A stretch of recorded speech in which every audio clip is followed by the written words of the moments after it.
Welcome to Beyond the Office, Building Culture in a Remote First World. I'm your host, Damyja Ortiz.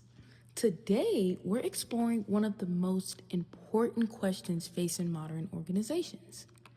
How do you build and maintain a strong workplace culture when employees rarely or remote work isn't temporary anymore?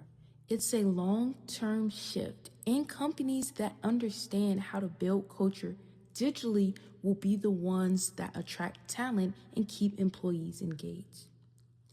To help us break this down, I'm joined by Dr. Jordan Mills, an organizational culture researcher who studies hybrid and remote work trends. So, Dr. Mills, remote and hybrid work have been growing rapidly since 2020.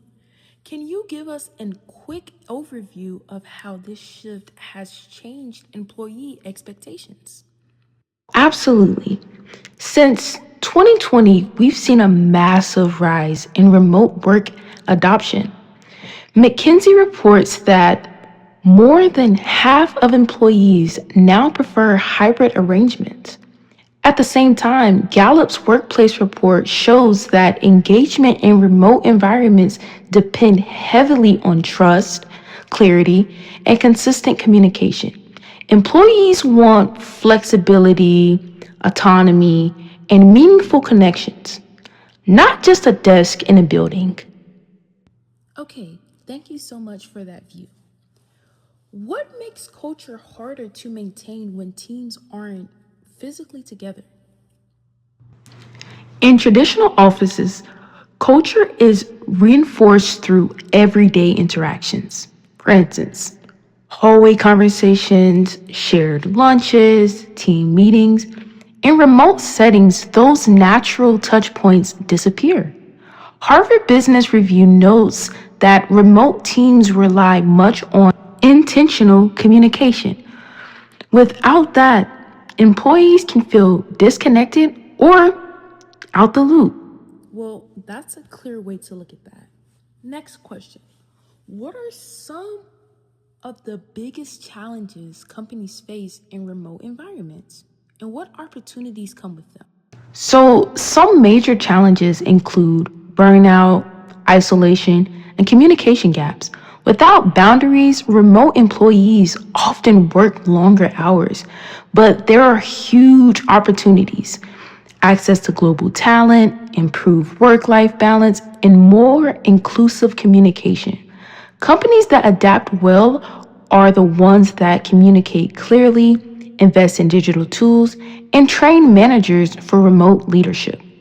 Whilst those opportunities sounds great, the challenges are pretty depressing. So last question.